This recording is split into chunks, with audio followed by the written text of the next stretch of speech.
monde était d'accord, cette émission n'existerait pas. Bonsoir à tous, bienvenue sur le plateau de Ça se débat, saison 1, épisode 71. 71, comme cette information dénichée dans la presse régionale française. Écoutez bien, un homme au guidon d'une trottinette a été interpellé lundi 20 avril, en fin d'après-midi, par les motards de la police nationale. Il circulait à 71 km/h à Bordeaux. 71 km/h. La trottinette trafiquée, qui n'était évidemment pas assurée, a été saisie. Sa vitesse n'aurait pas dû dépasser 25 km. Au sommaire de l'émission ce soir, Yitzhak Herzog rêve de monter dans une voiture et de se rendre directement à Beyrouth pour visiter cette belle ville et se lier d'amitié avec le peuple libanais. Croyez-vous en une paix des peuples entre Israéliens et Libanais? Débat dans quelques minutes. Qui dit 71e épisode de Ça se débat dit évidemment 71e tour de l'info.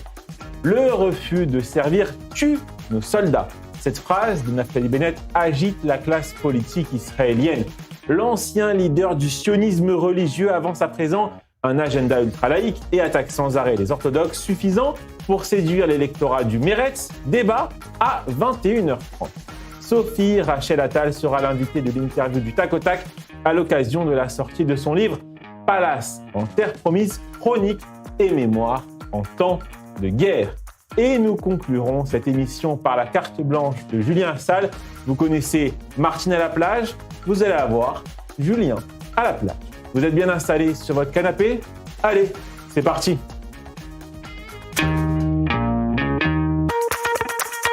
Ça se débat, saison 1, épisode 71, en compagnie de Raphaël Bécache. Bonsoir Raphaël, comment allez-vous? Très bien, écoutez, très bien. Comment avez-vous célébré Yom Ha'atzmaut? De manière assez traditionnelle, un barbecue avec des copains, une soirée aussi la veille où on est sorti s'amuser. Très traditionnel, très sympathique. Ça faisait plaisir d'avoir des petits moments tranquilles après des semaines quand même assez agitées. Donc, entre amis. On est content de vous revoir dans l'émission. En face de vous, Laurent Ayache. Laurent, bonsoir. Ça va? Laurent, vous êtes connu dans cette émission comme le roi des barbecues. C'est Julien Assal qui vous a donné cette réputation. Hier, j'imagine que c'était votre journée. Pour la 3e année consécutive, j'ai passé hier la journée dans une base militaire avec des soldats. Tout le pays fête la fête de l'indépendance autour de barbecue. Donc, c'était normal d'amener le barbecue à nos soldats et de pouvoir partager ce moment avec eux. Un peu de chaleur, un peu de réconfort et leur dire qu'on est avec eux et qu'on ne les oublie pas. Et j'ai vu que vous avez même été interviewé par une célèbre influenceuse des réseaux sociaux israélienne. Oui, tout à fait, Hadar Mourtar, qui m'a rejoint. Et alors, elle est très connue pour ses interventions dans les manifestations le samedi soir à Tel Aviv, où elle interpelle les gens de gauche avec des idées bien à droite. Et donc, elle est venue avec moi soutenir les soldats dans ce moment de fête, parce qu'il ne faut pas les oublier. Et il faut voir cette vidéo qui est disponible sur votre compte Instagram. À Paris, je salue Jean Messia. Bonsoir Jean Messia. Bonsoir Raphaël, comment allez-vous? Ça va très bien. Et vous, j'ai vu que vous avez récemment débattu avec une juive antisioniste sur les ondes de nos amis de Sud Radio. Il faut nous raconter cette expérience, Jean Messia. Ne m'en parlez pas, c'est un spécimen rare, tellement rare qu'il en devient de collection. C'est une femme qui répète à tous les mots qu'elle est juive, qu'elle est antisioniste. Elle a pleuré en disant qu'elle pense sans arrêt à la Shoah, au point qu'elle ne peut pas entrer dans une gare ni prendre un train sans pleurer. Enfin, j'ai l'impression qu'elle parle tellement de ça que je me finis par me demander si elle est vraiment juive, parce que connaissant beaucoup de descendants de personnes de la Shoah, je peux vous dire qu'ils sont assez pudiques sur la question et ils n'en parlent pas de manière aussi dégoulinante. Donc, ce fut une expérience assez pénible. Elle était assez pénible à entendre, mais bon, vive le débat. Ça sera beaucoup moins pénible à vos côtés parce que vous êtes avec Michel Mimran. Bonsoir Michel, comment allez-vous? Ça va très bien Raphaël, ça va très très bien. Michel, ce soir c'est la 60... Je me prépare pour ma seconde étoile. Ah oui, alors, vous avez anticipé ma question. 71e épisode de Ça se débat ce soir, comme le nombre de buts marqués par Carlos Bianchi avec le maillot du PSG en 2 saisons seulement.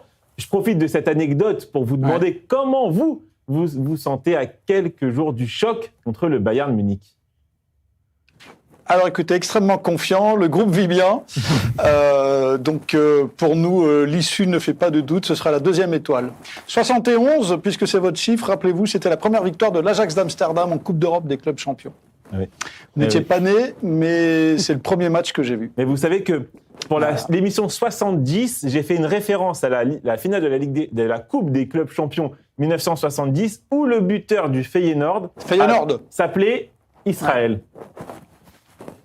Eh ouais. Eh oui. Magnifique. Je vous propose... Il n'y a pas de hasard, Exactement, il n'y a pas de hasard, c'est ça. Je vous propose de rejoindre tout de suite notre envoyé spécial dans le nord d'Israël. Bonsoir Mathieu Winding. Bonsoir. Alors vous êtes à la frontière entre Israël et le Liban. Le Hezbollah multiplie les violations du cessez-le-feu ces dernières heures. Tsahal continue de son côté le démantèlement de l'organisation terroriste.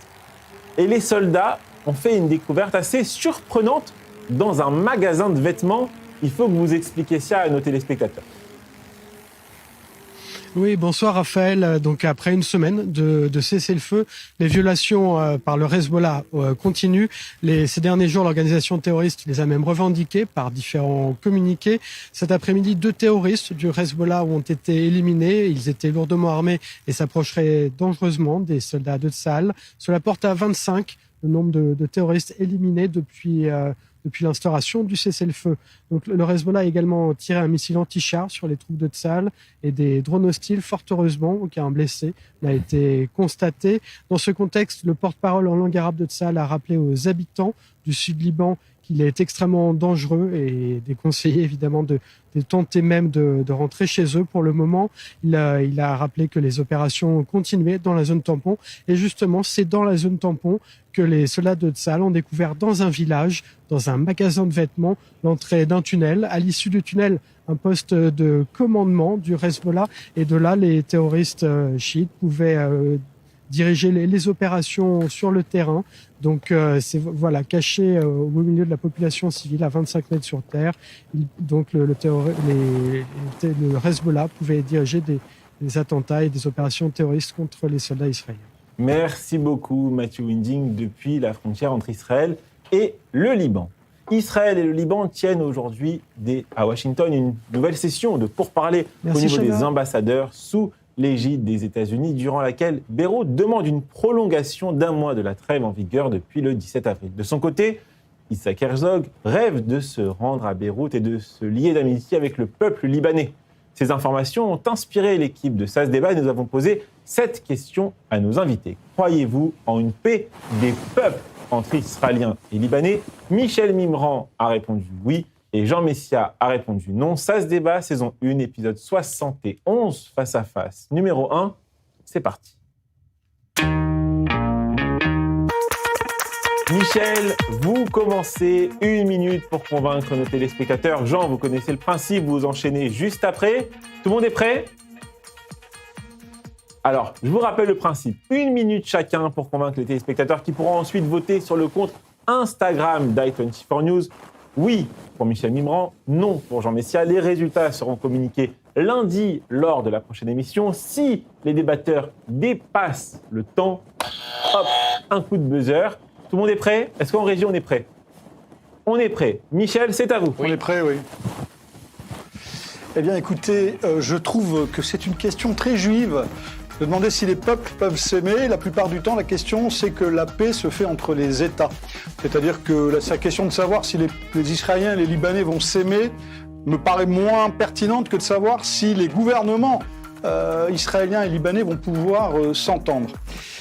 Ce qui est certain, c'est qu'il n'y aura pas de paix s'il n'y a pas de démantèlement du Hezbollah. En revanche, je pense effectivement que le peuple libanais, en raison de sa composition, de son histoire, et d'ailleurs de son histoire récente, qui est douloureuse, notamment compte tenu de la présence du Hezbollah et précédemment de la présence de l'OLP, est probablement le peuple de la région qui serait le plus susceptible d'avoir une relation effectivement de proximité avec Israël. C'est pas du tout ce qui s'est passé avec l'Égypte, c'est pas vraiment ce qui se passe avec la Jordanie. Les autres sont plutôt lointains. Je pense que le Liban est le pays frontalier dont le peuple pourrait se sentir proche d'Israël. Mais je le répète, la vraie priorité, c'est la question de savoir si les gouvernements vont faire la paix. Merci beaucoup, Michel. Jean, c'est à vous. Alors, moi, j'ai répondu non à cette question pour une raison simple, c'est que si cette question m'avait été posée dans les années 60, je vous aurais dit oui. Parce qu'à l'époque, il n'y avait pas, les chrétiens étaient majoritaires encore au Liban, et effectivement, le peuple libanais aurait pu avoir une prédisposition à faire la paix avec Israël. Ce qui s'est passé après 75, c'est que déjà beaucoup de chrétiens ont fui le Liban. Aujourd'hui, les chrétiens au Liban sont minoritaires, ils représentent à peine un tiers de la population, et surtout la démographie fait que les chiites sont les plus nombreux. Alors même débarrassés du Hezbollah, je ne crois pas que la population chiite iranienne et même une partie de la population sunnite soit israélophile au point de vouloir la paix avec Israël, sans compter qu'il y a eu quand même des épisodes de guerre extrêmement sanglants qui ont laissé des traces dans les mémoires. Donc effectivement, ça peut passer par les États, mais les États durent ce que dure le temps des cerises, si vous voulez. Si les peuples ne s'aiment pas, on aura toujours la rue arabe qui détestera Israël et qui pourra effectivement enclencher des guerres ultérieures. Merci beaucoup à tous les deux pour ce face-à-face absolument passionnant. Raphaël Bécache, est-ce que vous êtes plutôt d'accord avec Michel ou avec Jean ? Alors, je suis plutôt d'accord avec Michel, mais il y a quand même un point qui revient sur les deux que je trouve problématique. On parle au final à chaque fois d'une paix presque utopique. Michel dit on ne veut pas la même paix que celle qu'on a avec la Jordanie ou avec l'Égypte. Jean parle du problème de ce que la rue arabe éprouve pour les Israéliens. J'ai envie de dire, en tant qu'Israéliens, ce n'est pas obligatoirement ce qui nous intéresse. L'aspect principal, c'est d'abord la sécurité des Israéliens. Et ça, par contre, on s'en fiche si c'est fait de bon cœur ou de mauvais cœur. Herzog parle du fait d'aller en voiture jusqu'à Beyrouth. Moi, tant que les gens ne meurent pas, tant que la frontière est gardée, j'en ai rien à faire d'aller à Beyrouth. C'est ça le principal. Et là-dessus, les idées israéliennes sont très claires. Begin disait, quand j'ai eu le sujet, ça m'a rappelé cette phrase de Begin, la guerre n'est pas une fatalité, elle peut être évitée par les hommes, mais la paix, elle, finira par s'imposer, elle est inévitable. Et l'histoire fera bien les choses. Et c'est la suite voulue pour Israël. Laurent, est-ce que vous aussi, vous rêvez de monter dans une voiture et de vous rendre à Beyrouth pour visiter cette belle ville et vous lier d'amitié avec le peuple libanais comme notre président ? La Palestine historique avant la création de l'État d'Israël, où les Juifs commerçaient avec le Liban. Je ne sais pas si vous avez vu la série La Belle de Jérusalem qui en parle et on voit ça. Historiquement, le Liban et les Juifs se sont toujours bien entendus. J'ai le souvenir, moi, quand j'étais étudiant à Paris, j'avais avec moi la faculté des Libanais chrétiens qui, le jour où ils ont découvert que j'étais juif, m'adoraient. Parce qu'on avait les mêmes adversaires. Il faut comprendre qu'aujourd'hui, le problème, en fait, du gouvernement libanais, c'est qu'il est tout simplement gangréné par le Hezbollah. Aujourd'hui, à l'intérieur du gouvernement même, il y a des représentants du Hezbollah. Et tant que le président du Liban ne saura pas faire la scission entre son gouvernement et le Hezbollah, on parle de démanteler le Hezbollah, que le président du Liban montre l'exemple en faisant ça au sein de son gouvernement. Michel, c'est bien ça le problème, parce que le gouvernement libanais aujourd'hui, il est incapable de dégager le Hezbollah, encore moins de les désarmer. Et le Hezbollah, il est toujours debout après des années et des années, voire des décennies de guerre contre Israël. Mais c'est pour ça que je disais que votre question était romantique. D'ailleurs, je pense que Raphaël n'a pas vraiment compris ma réponse. Parce que moi, je disais j'ai été romantique comme Yitzhak Herzog. En fait, vous avez vu que j'ai basé ça à partir de la phrase Yitzhak Herzog, qui est lui le plus grand des romantiques. Oui, vous avez raison, mais je trouve effectivement que c'est une question un peu utopique. Et à supposer qu'elle ne le soit pas, de toute façon, l'essentiel, c'est est-ce qu'effectivement... En fait, la question, c'est pas de savoir si on va faire la paix, c'est est-ce qu'il y aura plus de guerre. Et je pense que tant qu'il y aura le Hezbollah, c'est totalement impossible. Il est impossible d'avoir une relation apaisée avec le Liban tant que le Hezbollah aura sa mainmise sur le Liban Sud notamment. Donc je comprends ce que veut dire le président Herzog, mais il va falloir en passer par quelque chose qui pour l'instant n'arrive pas à se faire. Il y a quand même une lueur d'espoir dans cette histoire. C'est que quand on regarde, moi j'ai eu la chance de vivre au Liban pendant 3 années, et aussi la chance de connaître très bien Tel Aviv et Jérusalem parce que j'ai servi la France dans la région. Et je peux vous dire que la jeunesse libanaise et les nuits libanaises n'ont rien à envier à la jeunesse de Tel Aviv. Je pense que si toute une classe d'âge, si vous voulez, si on l'interroge, elle serait en faveur d'un rétablissement des relations. effectivement, le Hezbollah, les chiites, bon, c'est comme les frères musulmans d'une certaine façon. Vous avez beau tuer les responsables, tuer les cadres, etc., la mauvaise herbe repousse immédiatement. C'est un problème sans fond qui n'a pas vraiment de solution définitive. C'est bien ça le problème d'ailleurs. Est-ce que je peux vous interroger également sur les déclarations de Nawaf Salam? Je suis désolé, je sais que vous vouliez enchaîner, mais on parle de ce qu'a dit Michel. Il a dit peut-être pas faire la paix, mais en tout cas arrêter la guerre. Est-ce que arrêter la guerre, ça passe par une chose? Est-ce que ça passe par une zone tampon israélienne? Dans le sud Liban, on voit à peu près qu'aujourd'hui, c'est 5% du territoire libanais qui constitue cette zone tampon. On voit que le gouvernement libanais rejette totalement cela, alors qu'il y a des pourparlers qui sont en cours à Washington. Il y a eu aussi cet incident, l'affaire de la journaliste d'un média proche du Hezbollah. Donc, les tensions sont encore vives. Est-ce qu'il faut maintenir une zone tampon dans le sud du Liban pour assurer la sécurité des Israéliens, si c'est votre priorité? Le truc, c'est que pour arriver à une solution, on a besoin d'avoir une certaine confiance. Et tant que cette confiance n'est pas créée, la situation topologique du terrain entre le Liban et Israël oblige Israël à avoir effectivement certains kilomètres qui évitent des tirs, surtout de cornettes, donc de missiles anti-chars, qui aujourd'hui peuvent attaquer des villes israéliennes avec une vue directe. Donc pour l'instant, c'est obligatoire. Il faut maintenir la zone tampon? Pour moi, ce n'est pas une zone de sécurité, c'est tout simplement une zone dans laquelle, en ce moment, on est en train de nettoyer tout ce qui a été fait depuis que Israël est sorti à l'époque de Barak et Ehud Barak, qui sont sortis donc du Liban et en 2000 et qu'on pensait que tout allait s'arrêter là et qu'on allait avoir la paix. Malheureusement, de la même façon qu'à Gaza, ils en ont profité pour construire toute une infrastructure pour attaquer et détruire Israël. C'est ce qu'ils ont fait également au sud Liban. Et aujourd'hui, je pense qu'on est plus en train de nettoyer plutôt que de vouloir occuper ça de façon définitive. Ce n'est pas du tout l'intention d'Israël de rester là-bas et de conquérir ce territoire. Merci. Il faut nettoyer tout ce qu'il y a là-bas. Merci beaucoup à tous les quatre pour ce premier débat. C'est maintenant l'heure du tour de l'info.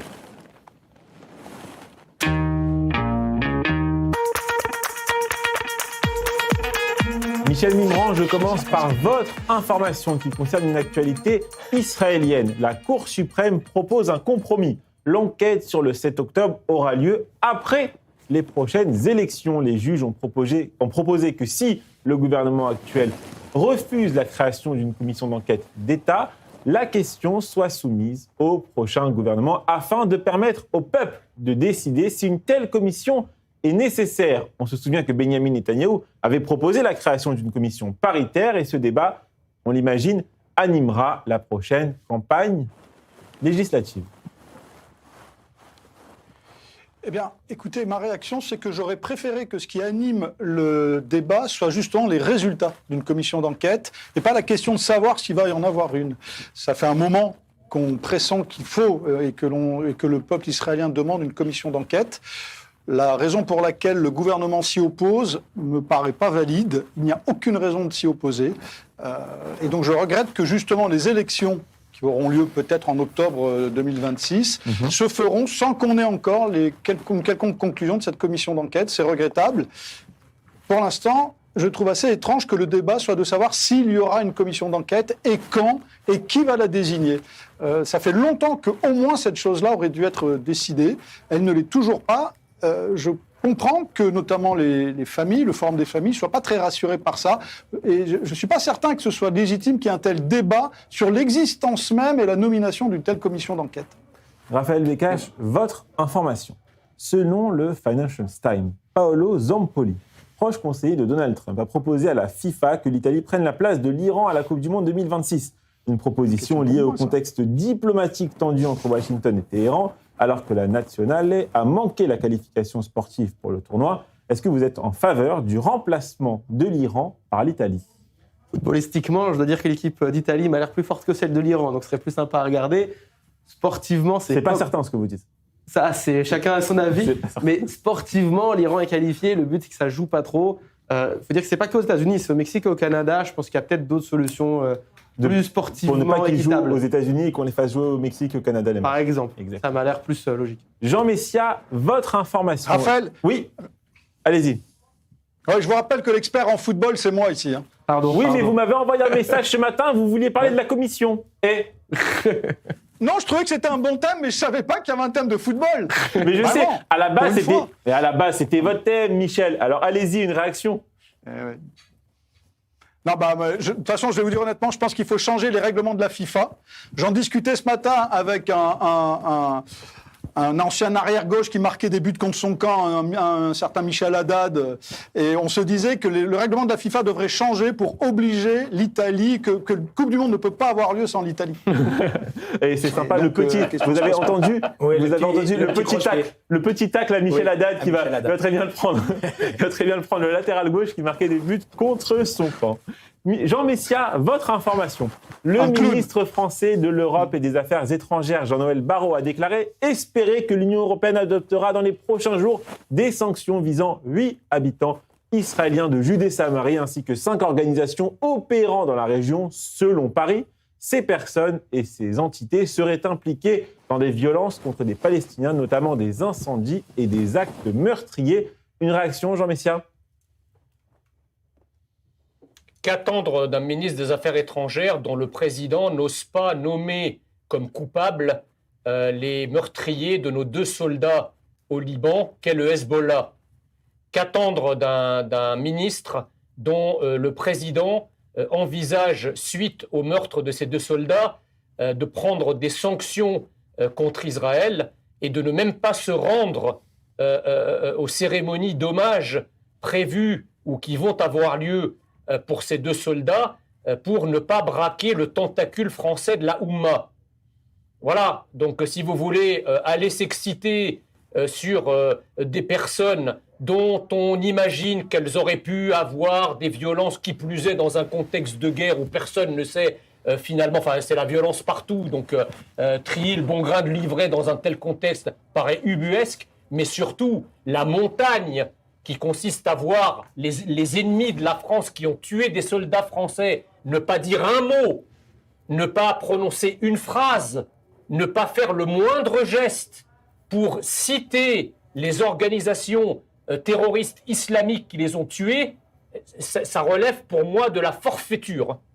Merci beaucoup, Jean Messia. Laurent Ayache, on finit avec une information qui va faire sourire nos téléspectateurs, quoique une personnalité de TikTok déguisée en grand rabbin a semé la confusion lors de la cérémonie de la fête de l'indépendance d'Israël, poussant même le rabbinat à envisager des poursuites judiciaires. On a même vu des images du chef du Mossad serrer la main à cet imposteur en pensant que c'était réellement le grand rabbin séfarade d'Israël.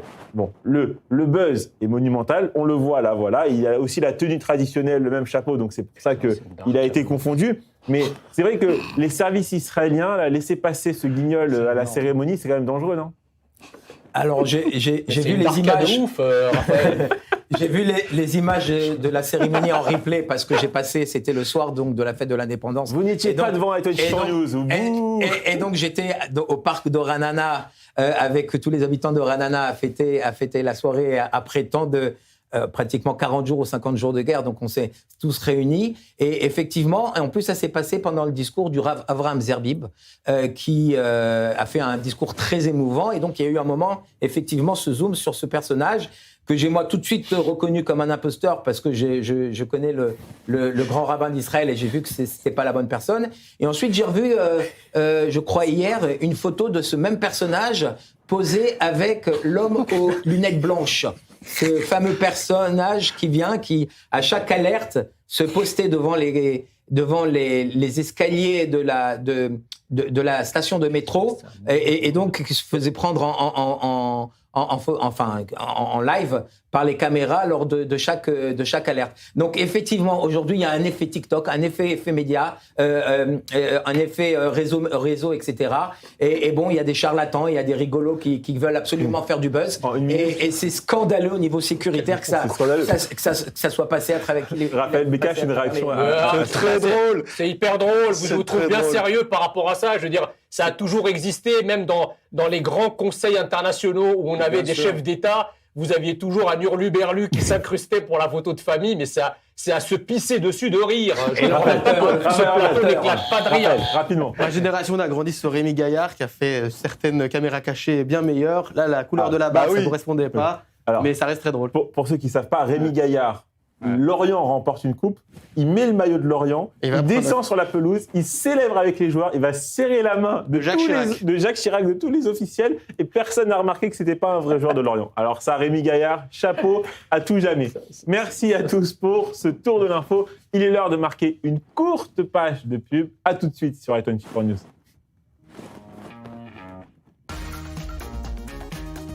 Quel rigolo. Mais en plus, c'est un humour très juif, ça. Après, Là, les Peuls, j'ai vu certaines interviews où il disait que c'était un vrai.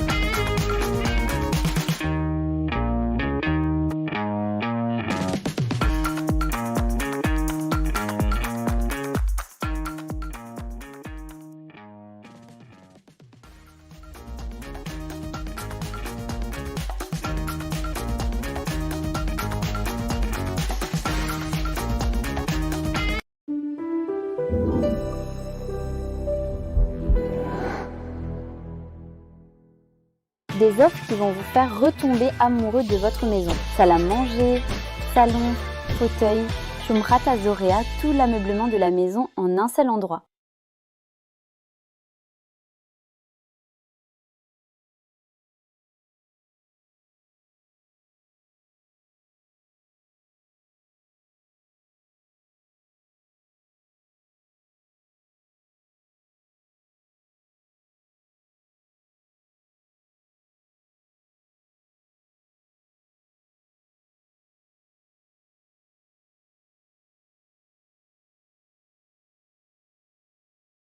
L'impôt sur la fortune immobilière vous permettait de sauver des vies. En soutenant le Magen David Adom, vous contribuez au financement d'ambulances, de matériel de secours et à la formation des équipes médicales sur le terrain. Votre don est déductible à 75% de votre impôt IFI. Agissez dès maintenant sur mda-france.org. להשאיר חותם. מה זה אומר? כן, כן. להיות מפורסם. עוד מישהו? להאיר לעולם את הדרך. מתחממים. להפוך את הבלתי אפשרי לאפשרי. יוריקה! אתה. להגיע הכי רחוק שאפשר. למתוח את הגבולות האנושיים. זה להשאיר חותם. מתחילים? יש הרבה דרכים להשאיר חותם. רובן מתחילות בטכניון. Leave a mark. L'État d'Israël annonce l'année Odioter Tov. 0% d'impôt sur le revenu pour les nouveaux Olim. Vous avez bien lu, 0% d'impôt sur le revenu pour les nouveaux Olim. Pour tous ceux qui feront leur Aliyah en 2026. En plus des avantages existants pour les nouveaux Olim en matière d'emploi et en général. C'est simplement Odioter Tov. 100% sionisme, 0% d'impôt sur le revenu. Maintenant, c'est le moment de faire son Aliyah. Pour plus de détails, rendez-vous sur le site Ofek Israeli. Certains achètent un bien, nous détectons les opportunités. David Jami Group, l'expérience au service de ceux qui veulent investir autrement. Aujourd'hui, une opportunité exceptionnelle s'ouvre pour vous en Israël, en particulier à Ranana, Tel Aviv et Netanya, où nous avons signé des accords exclusifs avec les plus grands promoteurs du pays. Des prix réservés, introuvables ailleurs, une plus-value immédiate et un plan de paiement ultra avantageux, pensés pour faciliter votre achat. Des opportunités uniques, des achats sécurisés, une vision internationale. David Jami Group. Real Estate Opportunities.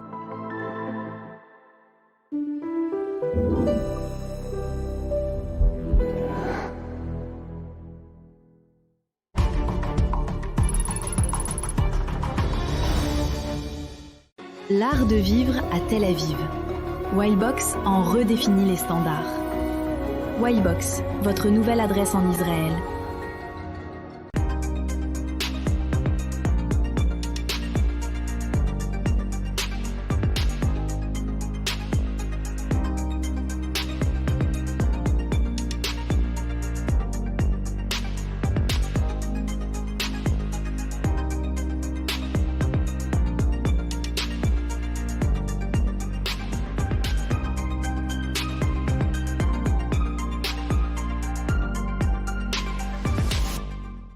L'art de vivre à Tel Aviv. Wildbox en redéfinit les standards. Wildbox, votre nouvelle adresse en Israël.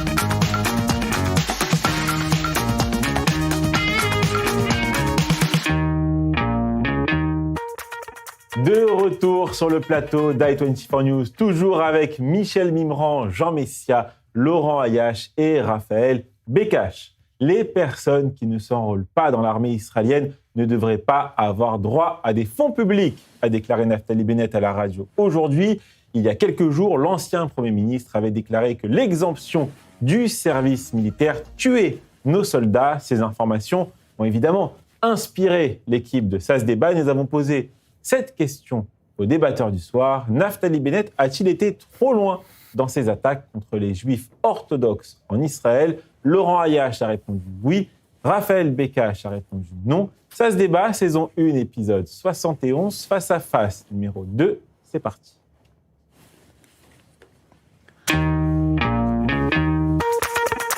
Laurent, vous commencez 1 minute pour convaincre nos téléspectateurs. Raphaël, vous enchaînez juste après. Est-ce que tout le monde est prêt? Ouais. Allons-y. Laurent, c'est à vous.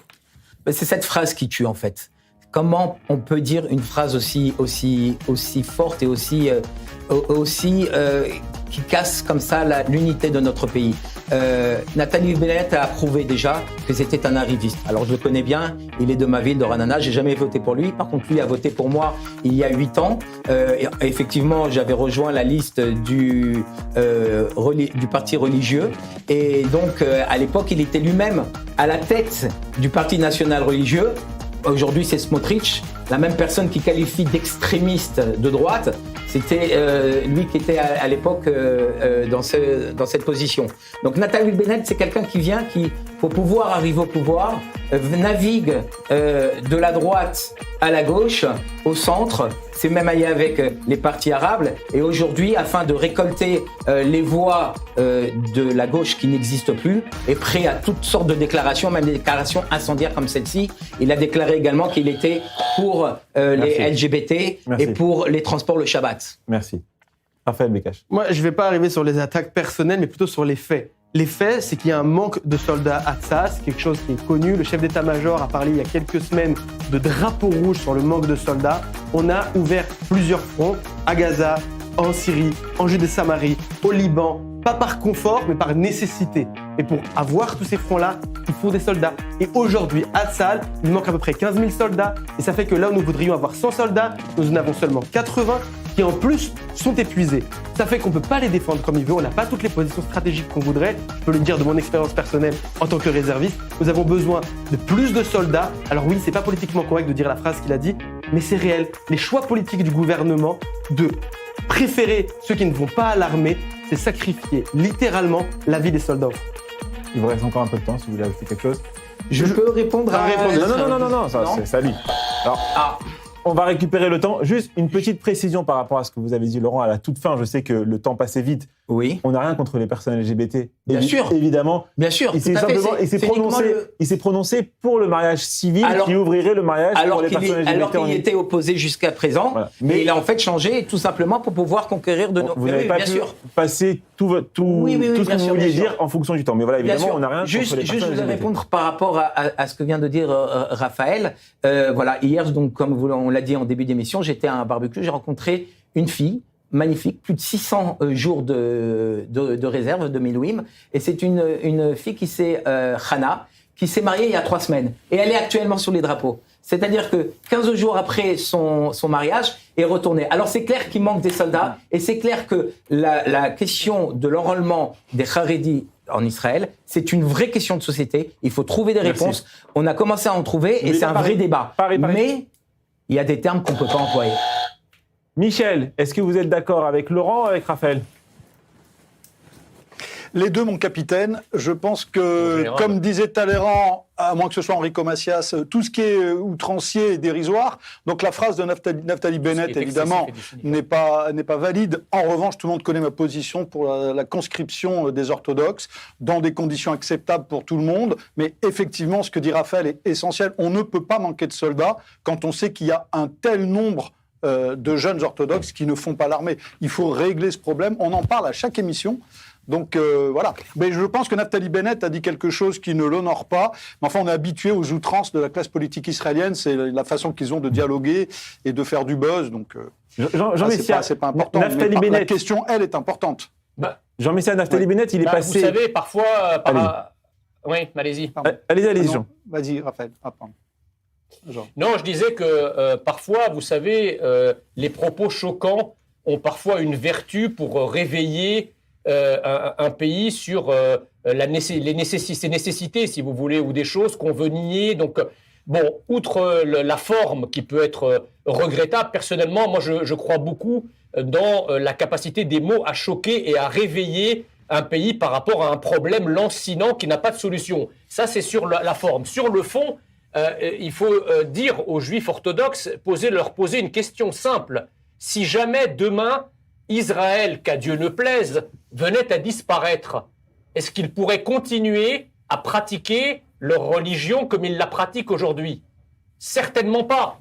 Ils seraient non seulement dans l'incapacité de le faire, mais ils seraient même discriminés et persécutés à raison de leur judaïté. Donc quand on met cet argument dans la balance, effectivement, ça rend les choses un peu plus claires. C'est-à-dire qu'on peut se payer le luxe, si vous voulez, de dire « nous, on pratique notre religion, on n'a rien à faire avec l'armée, avec les combats ». Oui, mais sauf que ce qui se joue, c'est l'existence même d'Israël. Et quand l'existence même d'Israël est menacée, eh bien, on ne pratique pas sa religion en laissant tomber son pays.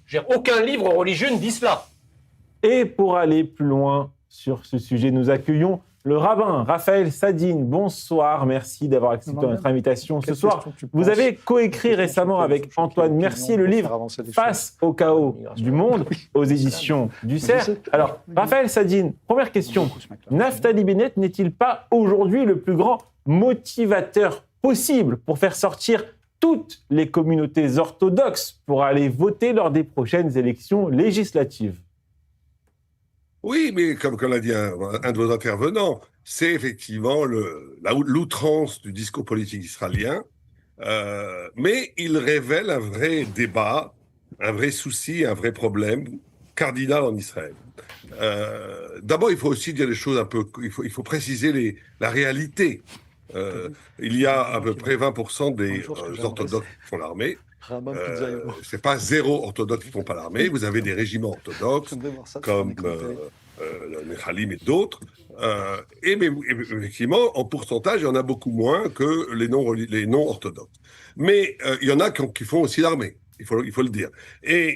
Mais l'idée, et surtout, il y a d'autres corps comme le Zaka, Ozer Etzion, qui sont des personnes, Ichud Hatzala, qui font énorme, et ça on les montre pas dans les statistiques, qui sont des purs orthodoxes, qui s'occupent qui font un travail pour la population. Par exemple, dès qu'il y a un attentat, vous voyez tout le temps dans vos reportages vous-même, des orthodoxes qui sont là pour recueillir les corps ou les blessés, etc., etc. Donc il y a de façon significative une implication du monde orthodoxe dans la vie et la sécurité du pays. Et effectivement, elle n'est pas au même niveau que les non-orthodoxes. C'est certain, il faut dire la réalité telle qu'elle est. Mais il ne faut pas non plus être tout blanc, tout noir. C'est pas comme ça. Mais la question de fond, que j'ai entendu un de vos intervenants qui disait « laisser tomber son pays pour pratiquer la religion ». Je vois que ce monsieur ne connaît pas du tout le judaïsme. C'est pas du tout ça l'idée. L'idée, c'est pas du tout je pratique ma religion. L'idée, c'est la sauvegarde. Mais quand vous parlez de la sauvegarde, et vous voyez le débat idéologique qu'il y a, la sauvegarde du peuple d'Israël pour les orthodoxes, c'est la possibilité de maintenir au cœur même de l'État d'Israël un horizon existentiel, philosophique, spirituel, qui garde la Torah. Parce que notre tradition depuis 3500 ans, c'est que c'est la Torah qui protège et qui assure la pérennité du peuple juif.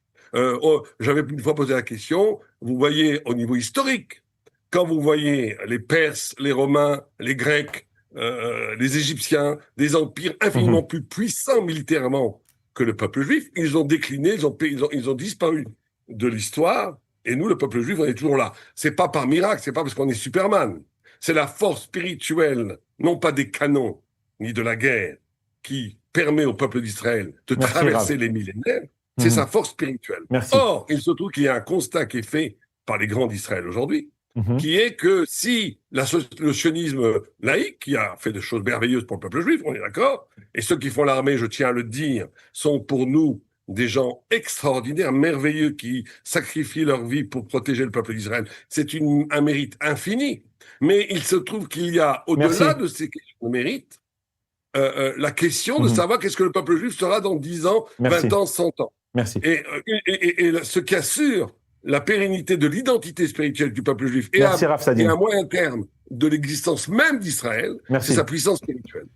Raphaël Becache, une réaction à ce que vous venez d'entendre. Oui, je veux réagir à deux choses et rappeler les faits. Bon, déjà, Zaka, il y a des statistiques, c'est 0,2% du monde haredi. Ensuite, j'entends la question du barbecue et de la magnifique jeune femme que vous avez entendue. Je vous parle de l'autre réalité. La mienne, ma compagnie a été appelée pour aller au Liban dans 2 semaines, pour la simple et bonne raison que la compagnie qui était censée faire cette mission n'a simplement pas assez de soldats et n'a pas pu accepter la mission demandée par Tsahal. C'est ça la réalité, c'est ça sur le terrain. Et non, les propos ne sont pas si outranciers que cela. Dire que cela coûte des vies de soldats, que cela tue des soldats, c'est une réalité sur le terrain. Si nous faisons des estimations du nombre de soldats qui allont mourir, et c'est une estimation qui est faite de manière constante, cette estimation change par rapport au nombre de soldats qu'aura Tsahal. Et le fait qu'il y ait un manque de soldats, c'est une réalité horrible, mais nette, que cela amènera à la mort de soldats, malheureusement. Et il faut le comprendre quand on fait les choix. Je peux vous poser une question ? Oui. Est-ce qu'il y a seulement les orthodoxes qui ne se rendent pas? Est-ce qu'il n'y a pas aussi, au sein de la communauté tel-avivienne, pacifique, qui refuse la guerre,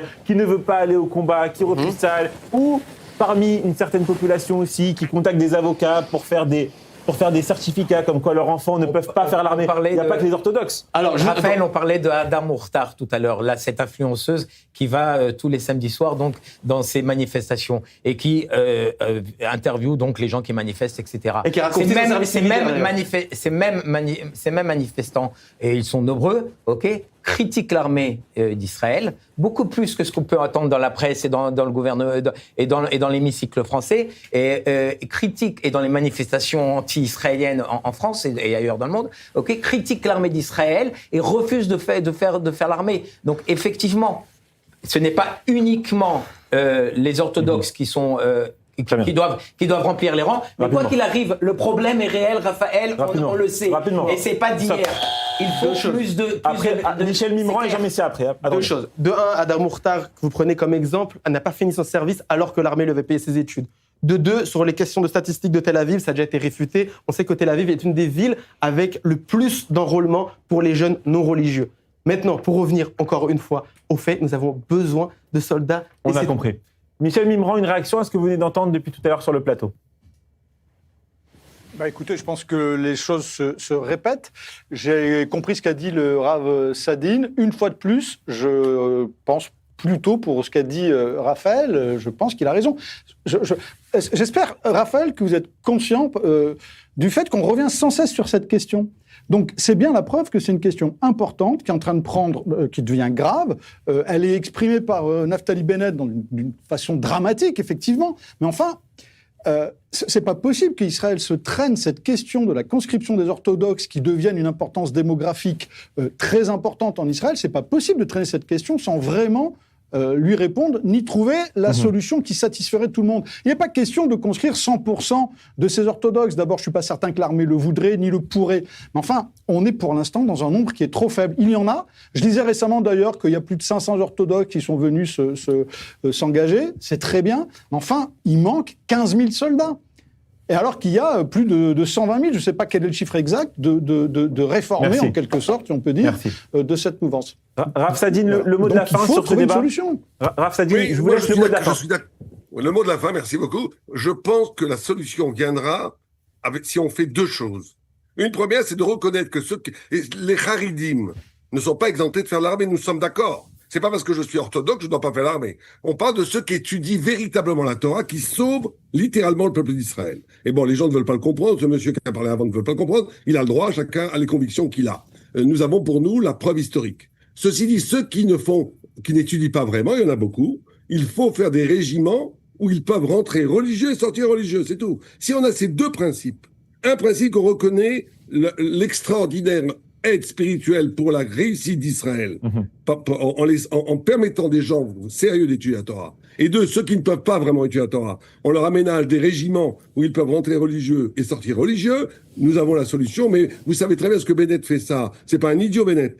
Il y a un grand combat dans la laïcité israélienne de récupérer l'électorat anti-religieux. On est vraiment dans une outrance qui est au plus bas étage de la politique, où on essaie chacun, que ce soit Lieberman, Bennett, Lapid, chacun essaie de montrer qu'il porte le drapeau anti-religieux.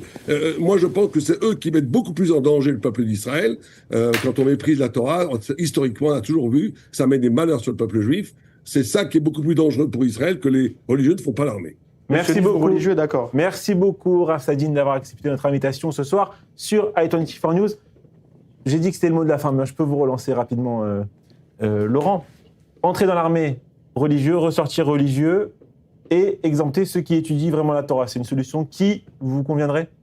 C'est un débat qui nous suit déjà depuis plus de 10, 15, 20 ans. Okay, c'est clair qu'il va falloir, et je pense que ça va être l'un des sujets principaux des prochaines élections, c'est clair qu'il faut trouver une solution et qu'il y a un manque de soldats.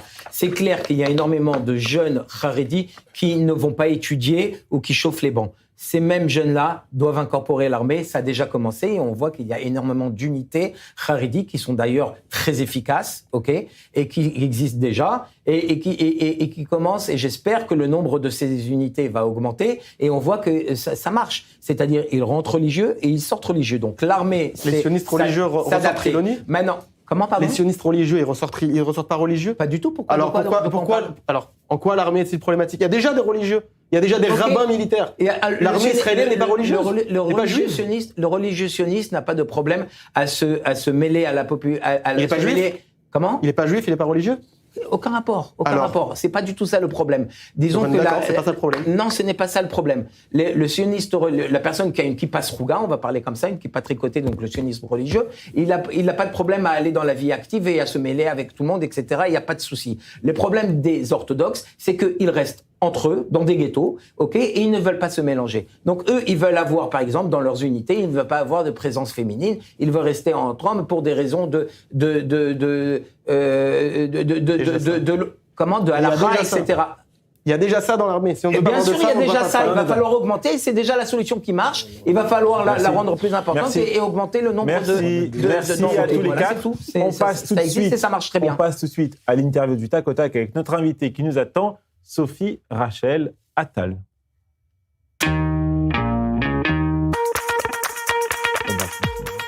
Palace en terre promise. Bonsoir Sophie Rachel Attal. Votre livre nous emmène dans une résidence de seniors à Tel Aviv où se croisent des survivants de la Shoah, des exilés, des bâtisseurs d'Israël.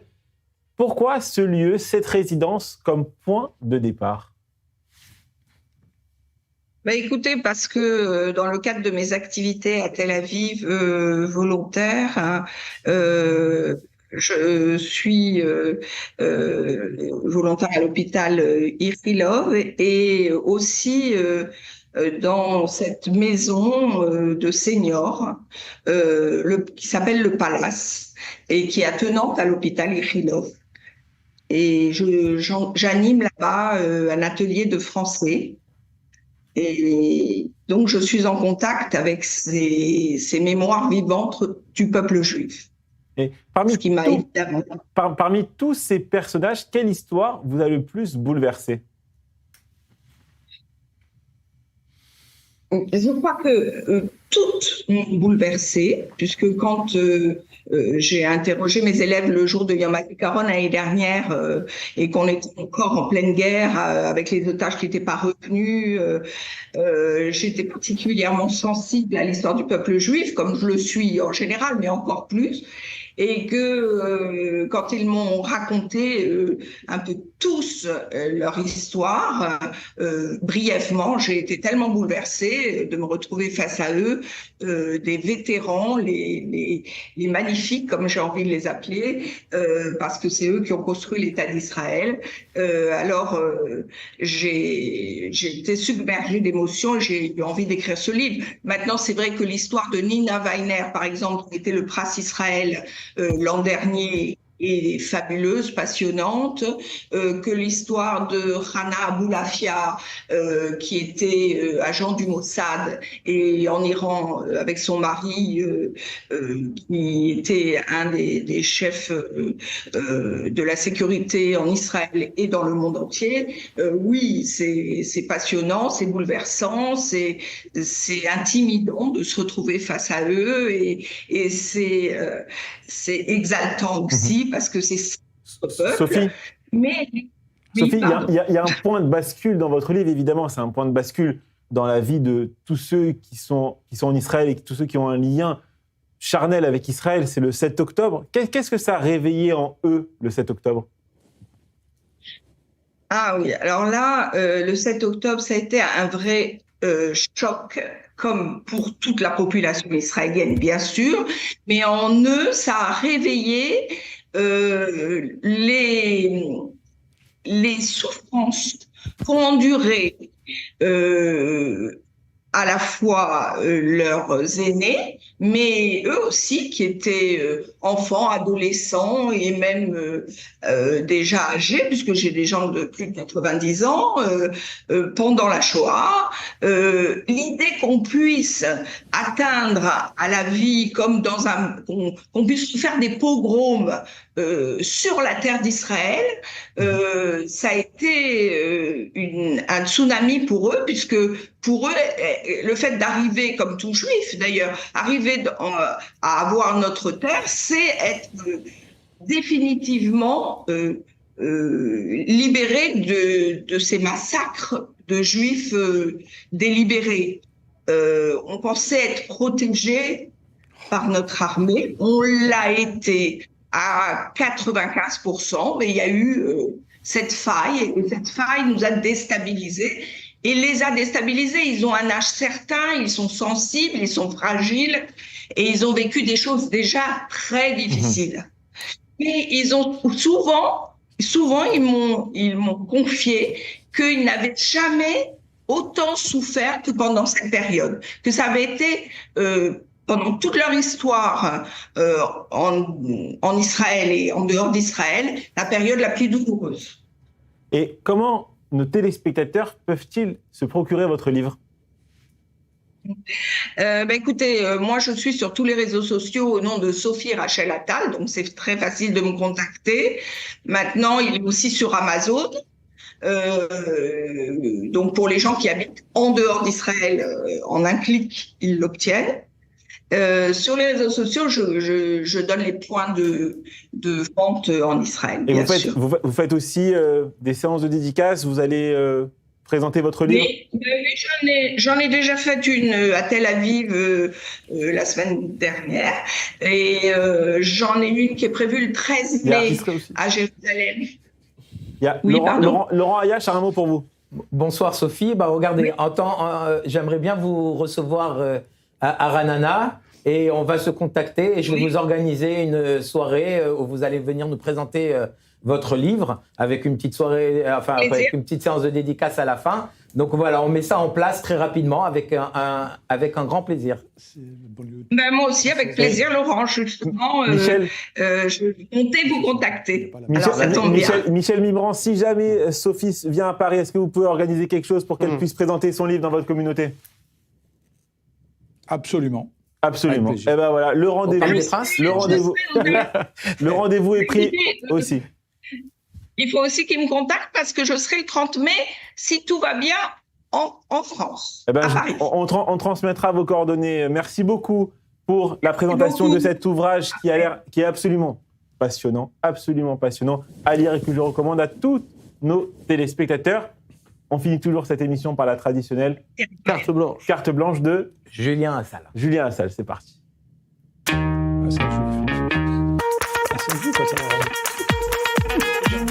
C'est que t'as fait mardi pour Yom Ha'atzmaut, il était super.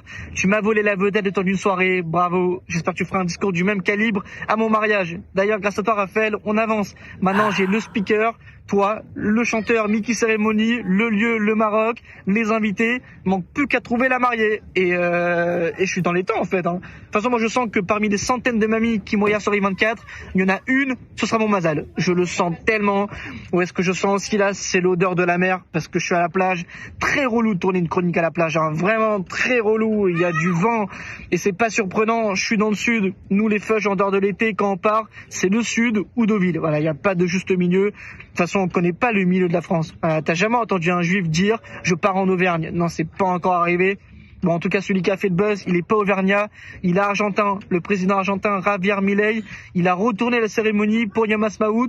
Incroyable, hein. Le mec, il est arrivé sur scène, il a chanté en hébreu, il a dansé. Après, on sait pas s'il dansait l'oriental ou un tango argentin. En tout cas, il était au max, hein. Personne n'a compris, même lui, il a pas compris ce qui se passait. Normal, t'imagines notre président à nous, Manu, danser sur Tel Aviv, Habibi Tel Aviv? Non, on aurait du mal à croire que c'est pas de l'IA. Et devant Javier, il y avait Bibi, tout calme, tranquille. Bon, il savait pas s'il fallait applaudir ou appeler la sécurité. Bon, en tout cas, il a kiffé. Bon, et moi, Raphaël, je vais kiffer aussi. Et il doit y aller parce qu'il y a la sécurité qui a vraiment viré. Allez, à lundi. Bon, on n'en est pas encore apparemment au mariage de Julien Lassalle, mais on peut annoncer une bonne nouvelle. Ah oui, effectivement, je me marie. Je me suis fiancé, effectivement, il y a maintenant quelques mois, mais... Un mariage bientôt, et Israël est un pays petit et magnifique. Vous allez vous marier dans la même salle de mariage où j'ai célébré mon mariage il y a plusieurs années de ça déjà. Donc, vous êtes un grand Mazal Tov. C'est une salle qui m'a porté bonheur et j'espère qu'elle vous portera aussi bonheur. Et il a grandi à Ranana. Et il a grandi à Ranana. Ben voilà, le monde incroyable. est petit. Voilà. Allez, bonne soirée à tous sur i24 News.